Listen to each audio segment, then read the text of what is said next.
Good morning class. सो कैसे हैं आप लोग? आई होप सबके घर में सब कुछ अच्छा होगा, सभी लोग अच्छे होंगे। Very good. और धीरे धीरे हम लोग लॉकडाउन की प्रक्रिया से बाहर आ रहे हैं, तो होप सो जल्दी हम लोग मिलेंगे फेस टू फेस भी, क्लियर, अपने स्टूडेंट से। तो चलो भाई बात करते हैं आज। देखो आज हम लोग क्या करने वाले हैं, राइट। देखो आज हम लोग करने वाले हैं सेम, ये लेक्चर नंबर 8 होगा। 12th की केमिस्ट्री है ही, देख ही रहे हैं आप लोग, चैप्टर का नाम देख ही रहे हैं आप लोग, सॉलिड स्टेट। और आज जो डिस्कस करने वाले हैं इसके अंदर जो टॉपिक, वो ये वाला टॉपिक है, राइट। ये वाला टॉपिक है बोर्ड के लिहाज से या फिर कह लो कि एग्जामिनेशन पॉइंट ऑफ व्यू से भाई ये बहुत ज़रूरी है। न्यूमेरिकल्स का पॉइंट है, आता है, देना पड़ता है, या फिर कह लो जी कि इसके क्वेश्चंस आपको मिल जाएंगे, लेस और मोर कहीं ना कहीं मिल ही जाएगा। देखो इसमें आपको करना क्या है, इसको समझना बहुत ज़रूरी है, क्लियर। और इसको समझना बहुत ही आसान है। क्यों? क्योंकि बहुत सारी बातें इसके हम लोग पहले से जानते हैं। देखिए, calculation of density of a crystalline solid. तो जिस सॉलिड, जो क्रिस्टलाइन सॉलिड है, उसको उठाए थे, उसके बारे में उसके निकाले थे अलग अलग प्रॉपर्टीज़ को कि कैसा होता है, प्रिमिटिव है, सेंटर्ड है, पैकिंग किया उसका, उसमें एफिशिएंसी निकाली आपने, राइट। उसके साथ साथ आपने उसका कोऑर्डिनेशन नंबर वगैरह निकाल लिया आप लोगों ने। अब आप बात करने जा रहे हैं कि उसकी डेंसिटी क्या होगी, ठीक है। तो डेंसिटी का जो क्वेश्चन होगा, ठीक है, वी कैन डू, लेकिन सबसे ज़रूरी बात यह है कि हम लोग इसको यूनिट सेल के डायमेंशन के थ्रू निकालेंगे, राइट। अब आते हैं काम की बातें, जल्दी आते हैं काम की बातें। देखिए हमारा ये आज का ये पॉइंट है, राइट। ये है मेन फार्मूला।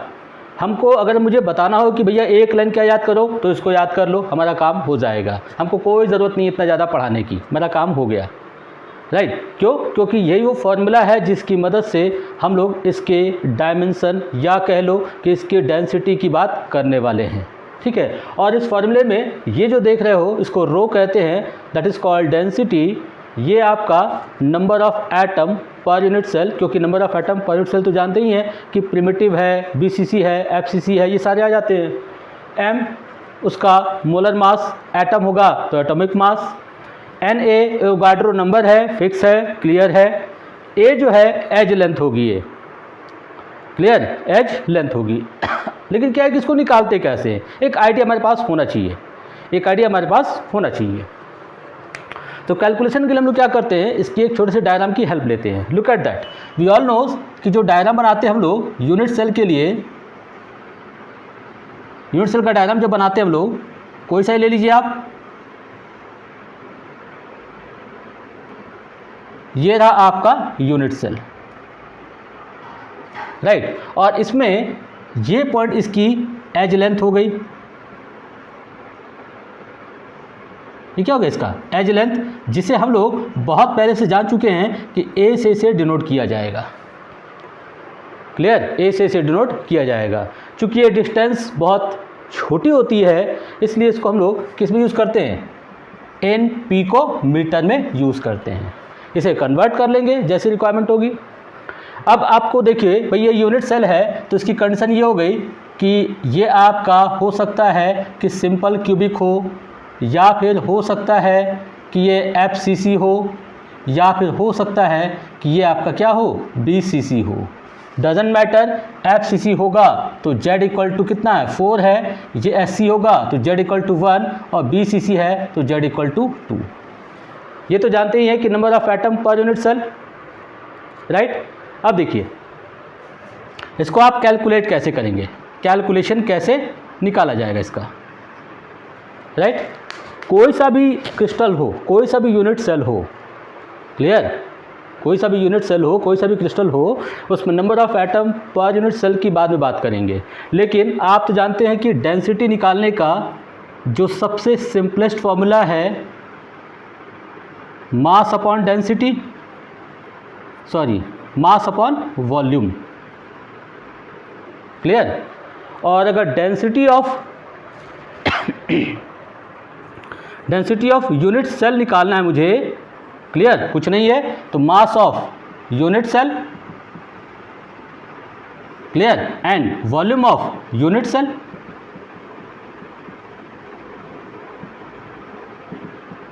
ठीक है, हो जाएगा हमारा ये। अब हमारा फोकस पॉइंट हो गया कि भाई मास ऑफ यूनिट सेल कैसे निकालें और वॉल्यूम ऑफ यूनिट सेल कैसे निकालें। क्लियर? आते हैं इस पॉइंट की बात करते हैं इसके। राइट, देखिए वॉल्यूम ऑफ यूनिट सेल, ठीक है, volume of unit cell equal to edge length, जो एज लेंथ होता है उसका होल क्यूब, ये ना कर देना आपको, यानी कि क्या कर देना आपको, ए का क्यूब। राइट, और चूंकि ये पिकोमीटर में ले रहे हैं इसे कन्वर्ट कर दीजिए, A cube into 10 to the power कितना हो जाएगा ये, -30 सेंटीमीटर। अब कैसे लेके आए भाई, कैसे लेकर आ गए बता दे इसको, फटाफट समझ लीजिए भाई। यहाँ पर ए का होल क्यूब पिकोमीटर है, तो a into 10 to the power -12 metre. Clear? इसको सेंटीमीटर में कन्वर्ट करेंगे तो यहाँ से ये 12 नाव के क्या हो जाएगा, 10, ये हो गया सेंटीमीटर। अब इसका होल क्यूब लेना है आपको, तो हो जाएगा a cube into 10 to the power what, -30 centimetre. Centimetre में आ गया ये। क्लियर? सेंटीमीटर में हमारा ये आ गया। यहाँ तक की बात सबको क्लियर हो गई। अब सेंटीमीटर में आने के बाद, जस्ट सेंटीमीटर में आने के बाद हमारा ये काम तो हो गया, हमारा ये काम तो हो गया। अब निकालते हैं हम लोग, इसको हटा देते हैं, इसकी रिक्वायरमेंट पूरी हो गई। मास ऑफ यूनिट सेल, अब हम लोग इस पर फोकस करते हैं। क्लियर? हम लोग इस पर फोकस करते हैं, मास ऑफ यूनिट सेल पे। क्यों? क्योंकि वॉल्यूम तो हमने निकाल लिया। मास ऑफ यूनिट सेल, तो mass of unit cell equal to हो जाएगा number of atom into mass of one atom.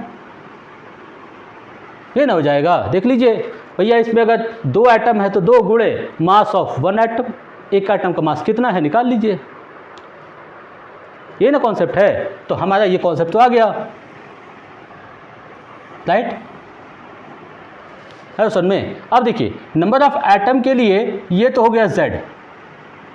Right, अब Z आपको 1 लेना है, Z आपको 2 लेना है, Z आपको 4 लेना है, ये डिसाइड कीजिए, ये डिसाइड कीजिए कैसा यूनिट सेल आपको दिया गया है, सिंपल, क्यूबिक, BCC, FCC कौन सा दिया गया है उसको डिसाइड कीजिए। राइट, तो बात करते हैं मास ऑफ 1 एटम फिर कैसे निकालें, मास ऑफ 1 एटम फिर कैसे निकालें। इसको हटा देते हैं, ये हम कर चुके हैं। तो मास ऑफ 1 एटम, तो इसके लिए क्या एक आइडिया लेते हैं, since 6.022 into 10 to the power 23 अगर कोई एटम मौजूद है, means what, equal to their atomic mass आप कह सकते हैं, और मॉलिक्यूल होगा तो मोलर मास, मोलर मास है उस में। इसको हम लोग कैपिटल M से शो कर देते हैं। तो इतने एटम के लिए इतना है, तो 1 एटम के लिए कितना हो जाएगा, 1 एटम जिसको स्मॉल m से दिखा लेते हैं, हो जाएगा कैपिटल M लिया हमने, divided by this value 6.022 into 10 to the power 23, जिसको NA से भी दिखाया जाता है। ऐसा में, इज दैट क्लियर? तो ज़रा देखो, ये 1 एटम, मास ऑफ 1 एटम, इसको उठा के यहाँ रख सकते हैं हम लोग, रख सकते हैं हम लोग। तो फाइनली अगर हम ले लें, थोड़ा सा इससे मुझे इरेज करना होगा, इसे हटा देते हैं, सीख चुके हैं हम लोग इस चीज़ को। ठीक है, इस चीज़ को हम लोग सीख चुके हैं। देखिए, so mass of unit cell, mass of unit cell Z into small m, clear, और स्मॉल m किसके बराबर है, दिस वन वैल्यू के बराबर है। सो Z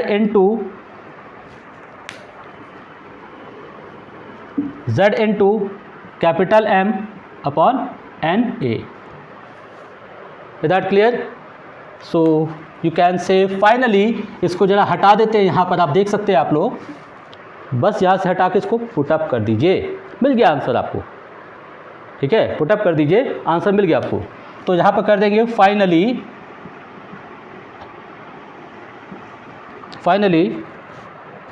डेंसिटी ऑफ, तो डेंसिटी को हम लोग रो से शो करेंगे, इक्वल टू, ठीक है, equal to mass of unit cell, तो Z into capital M NA divided by volume of unit cell, that is what, A cube. So rho equal to Z into capital M upon NA into A cube, यानी कि A into 10 to the power -30 का whole cube. Sorry, यहाँ एक mistake है, पूरे का नहीं होगा, A cube into 10 to the power -30। Centimetre में लिया था हम लोगों ने, ये सेंटीमीटर में लिया था और ये ग्राम में है, तो कितना होगा ये, ग्राम पर सेंटीमीटर क्यूब। क्लियर? ये हमारा हो गया कैलकुलेशन। यहाँ पे आप लिख दीजिए वेयर, रो तो आप समझ गए, डेंसिटी है, राइट, NA आपको बता चुके हैं, ये एज लेंथ है, ये capital M that is atomic और मोलर मास। ठीक है, हो गया हमारा कैलकुलेशन। अब इनमें कितनी क्वांटिटीज़ आ गई, 1 2 3 4, ज़रूरत पड़ने पर ये भी, तो टोटल 5 मान लो, भाई 5 है तो 4 तुमको देंगे, 1 तुम निकाल लेना, नहीं हो जाएगा भाई, हम लोग 5 है, 4 देंगे, 1 निकाल लिया जाएगा, हो गया हमारा काम। ठीक है, तो ये हमारा क्या हो गया, calculation regarding to the unit cell dimension, या फिर कह लो कि डेंसिटी का कैलकुलेशन हो जाएगा यहाँ तक। अब देखिए,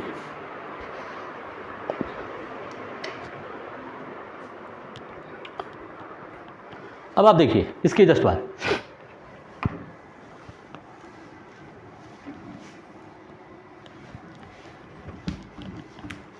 हम लोग एक काम करेंगे, ठीक है, क्वेश्चंस पे इसको अप्लाई करके देखते हैं। एल्युमिनियम क्रिस्टलाइज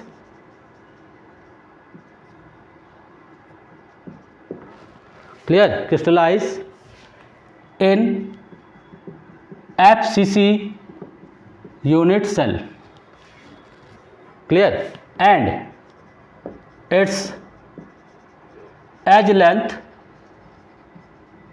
is 127.5,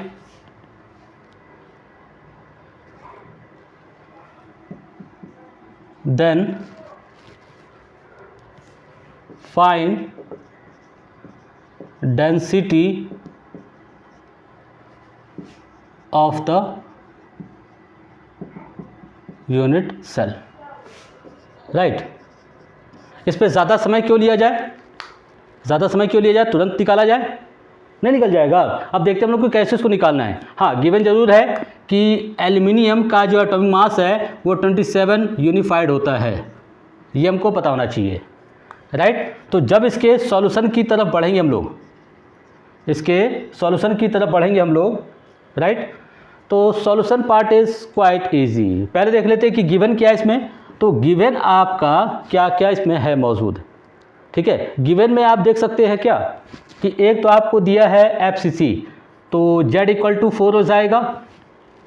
A आपको दिया है 127.5, राइट। मास, एटॉमिक मास आपको दे ही रखा है कितना, 27, एंड एवोगाड्रो नंबर पहले से पता है आपको 6.022 × 10⁻23। Is that clear? निकाल दीजिए डेंसिटी। सो डेंसिटी = Z4 इंटू, क्योंकि ये फॉर्मूला है हमारे पास, ये 27 है, डिवाइडेड बाय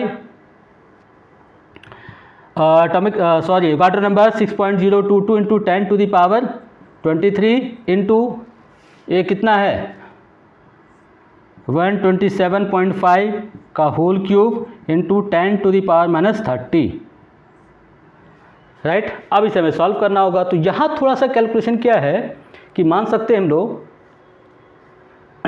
मान सकते हैं कि थोड़ा सा लेंदी हो गया, लेकिन ये रहा हमारा कैलकुलेशन, जो आएगा इसका वही इसका आंसर होगा, ठीक है। अब ये तो कैलकुलेशन पार्ट हो गया, ये तो कैलकुलेशन पार्ट हो गया। छोटा सा कैलकुलेशन यहाँ कर देते हैं। ये 10 का पावर 23 पॉजिटिव है और ये 10 का पावर माइनस 30 नेगेटिव है, राइट। तो यहाँ 23 कैंसिल हो जाएगा और बचेगा 10 का पावर माइनस 7, ऊपर जाके क्या हो जाएगा +7, राइट। तो हम छोटा सा कर देते हैं और ये आपका कितना हो गया, ये आप देख सकते हैं 2 4 जा 80 और 28, तो ठीक है 108 into 10 to the power 7 divided by 6.022 into 127.5 का whole cube.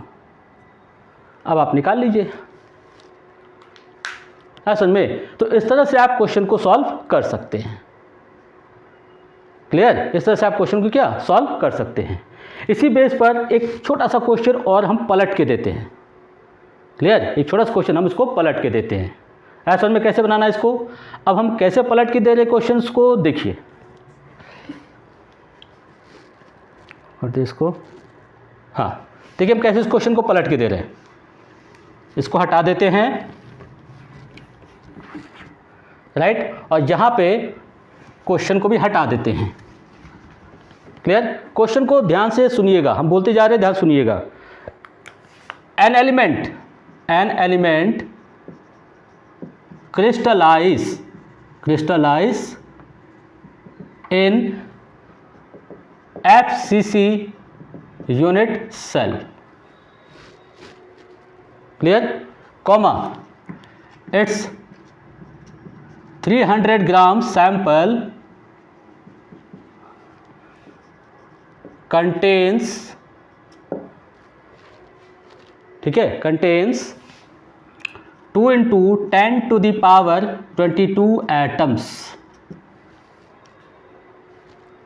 right, and its as length is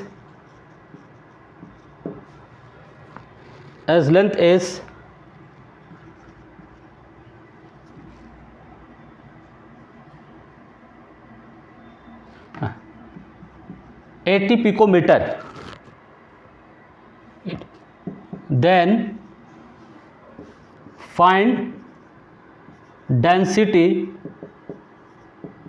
in gram per centimeter cube।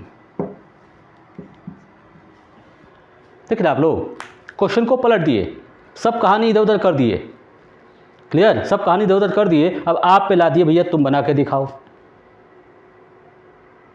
Clear. तो इसका सॉल्यूशन कैसे करोगे, इसका सॉल्यूशन कैसे करोगे। देखो इसके सॉल्यूशन में कुछ ज़्यादा सोचना नहीं है कि भैया क्या आ गया, नहीं।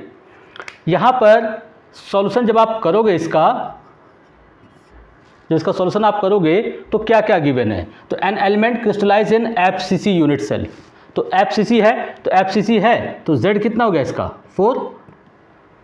अब कह रहा है कि इसका जो वेट है कितना दिया आपको 300 ग्राम, यानी कि जो मास है वो 300 ग्राम आपको दे रखा है, 300 ग्राम, राइट। और इस 300 ग्राम में नंबर ऑफ एटम आपको टोटल दे रहा है कितना 2 into 10 to the power 22, clear. इसकी जो एज लेंथ है यानी कि ए जो है वो 80 पिकोमीटर है, 80 पिकोमीटर है, यानी कि 80 into 10 to the power minus 10 centimetre, ये ना हो गया, कर लीजिए चेंज।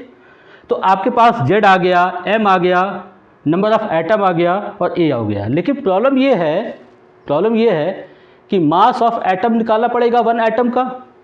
तो यहाँ पर थोड़ा सा देखना होगा आपको, सिंस देखिए 2 into 10 to the power 22, clear. इतने एटम का मास कितना दे रखा है क्वेश्चन के अकॉर्डिंग 300, तो 1 एटम का निकल जाएगा 300 अपॉन कितना 2 × 10⁻22, राइट। तो इसमें जानते हैं क्या है प्रॉब्लम, इसमें गार्डर नंबर यूज़ करना ही नहीं है भाई। मास ऑफ वन एटम आ गया, Z है आपके पास, तो total number of atom into mass of one atom divided by volume of unit cell. थोड़ा सा यहाँ हटा देते हैं और आप देख सकते हैं इसको, बहुत इंटरेस्टिंग क्वेश्चन हो गया, देख लीजिए यहाँ पर। सो अगर आप निकालेंगे यहाँ पर तो rho equal to Z into number of atom per unit cell, ये हो जाएगा हमारा, और यहाँ पे क्या हो जाएगा मास ऑफ वन एटम। तो मास ऑफ वन एटम कितना, यही ना है, देख रहे हैं वन एटम का मास कितना है, इतना है। So 300 divided by 2 × 10⁻22 into edge length कितनी है, तो 80 इंटू 10⁻⁻10 का होल क्यूब।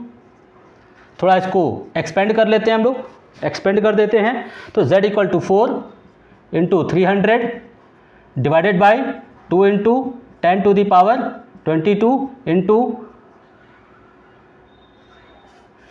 80 का होल क्यूब इंटू 10⁻⁻30। देख रहे हैं आप लोग, नहीं हो जाएगा, ईजिली हो जाएगा ये। थोड़ा इसको सॉल्व भी करना है तो हो जाएगा क्या से, ये 2 0 है तो यहाँ से ये कैंसिल हो जाएगा, राइट। और यहाँ बचेगा 20, यहाँ क्या बचेगा आपका 20 बचेगा, राइट। 20 और ये 30 -20 गया यहाँ से, बचेगा 10। तो आप देखिए 4 × 10⁻10, इसको कैंसिल लगवाएगा 10⁻10 डिवाइडेड बाई 2 इंटू, क्लियर, 80 का पावर होल क्यूब 80/3, तो 8 का होल क्यूब इंटू 10 का पावर 3। आप समझ ना 10 का पावर 3 कहाँ से ले लिए, ये 8 × 10 है, तो 8 × 10 है तो 10 को लिख दिए 3 बार और ये निकाल दिए अलग से, हो गया हमारा काम, ठीक है। अब ये कैंसिल कर दिया, क्लियर, और ये 10 का पावर 10 है, 10 का पावर 3 है, तो यहाँ आ गया आपका कितना, देख सकते हैं आप लोग, दैट इज़ व्हाट 10 का पावर 7 डिवाइडेड बाई कितना 64 इंटू 8। सॉल्व कीजिए, जो आएगा उतना होगा, समझ गए आप लोग। तो ये रहा क्वेश्चंस का पैटर्न, कैसे क्वेश्चंस आपको दे सकता है एग्जामिनेशन में, तो get ready for that. Clear, समझ आ गया, मज़ा आया इसमें देखकर कैसे करना है। तो ये एक इंटरेस्टिंग पार्ट रहेगा। अरे बड़े हल्के में लो सब इसको, बहुत हल्के में लो सब इसको, भारी में बनाना है। एक तो ऐसे ही हम लोग टेंशन में जी रहे हैं, कोरोना लॉकडाउन, ठीक है, बड़े टेंशन में हम लोग हैं, लीव इट। हम लोग को आना है सीधा सीधा हल्के हल्के बातों पे। तो सीखना ये है, देखो हम लोग को सीखना भी है साइंस, क्लियर, और थोड़ा सा अच्छे से सीख लेना है। मेरा पार्ट हो गया, 2 न्यूमेरिकल भी सॉल्व किया आपने। अब देखो इसके आगे बढ़ते हैं। तो उम्मीद करते हैं कि इस वाले पॉइंट से तुमको डेंसिटी निकालना आ गया होगा, समझ गया सब। तो डेंसिटी निकालने के बाद, राइट, अब देखो एक और पॉइंट तुम लोग को बताते हैं, एक और पॉइंट तुम लोग को समझाते हैं। देखिएगा इसमें एक और पॉइंट ये है,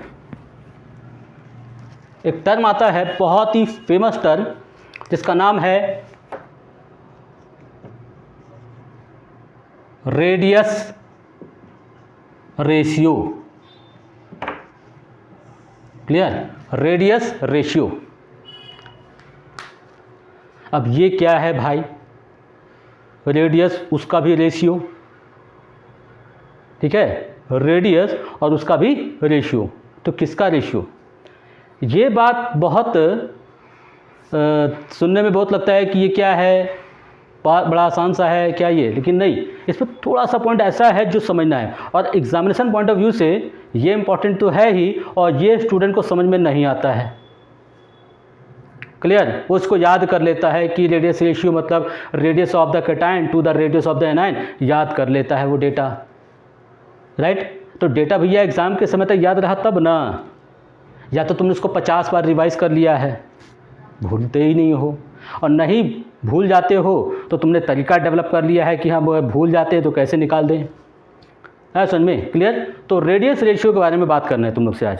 देखो रेडियस रेशियो को अगर शॉर्ट में मुझे लिखना हो तो r plus upon r minus. Clear? कहीं कहीं ये ऐसा लिखा होता है r प्लस और कैपिटल R माइनस, राइट? दोनों में से किसी फॉर्म में लिखा हो, घबराने की ज़रूरत नहीं है, बात एक ही है, राइट? इसको पढ़ने का मतलब क्या है? क्लियर? पहले मतलब समझा देते हैं। देखिए होता क्या है कि जब वर्ड्स की बात आती है, वर्ड्स को समझना पड़ेगा थोड़ा सा। आपको याद होगा ये एक वर्ड्स है, क्लियर?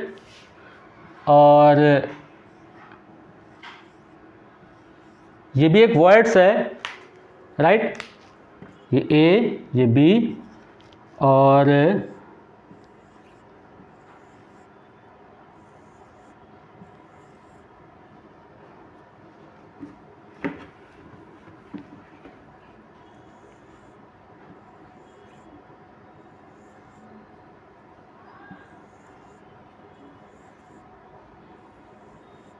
ये भी एक वर्ड्स है, टच होना चाहिए था, चलो कोई बात नहीं है। ये भी एक आपका वर्ड्स है, कुछ ऐसा बनाते हैं ना आप लोग।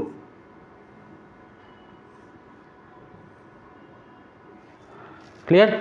तो इन तीनों वर्ड्स में क्या अंतर है? तो आप कहते हैं सर ये ट्रायंगुलर है, ये आपका टेट्राहेड्रल वर्ड्स है और ये आपका ऑक्टाहेड्रल वर्ड्स है, ठीक? मान लिए।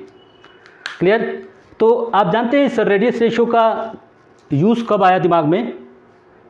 क्लियर? मतलब ये है कि कब इसको हम लोग यूज़ करना, इसके बारे में सोचना स्टार्ट कर दिए। सोचना तब स्टार्ट कर दिए कि जब कोई गैप है, जब कोई गैप है तो गैप है तो उसके बीच में इस गैप में किसी पार्टिकल्स को रख सकते हैं।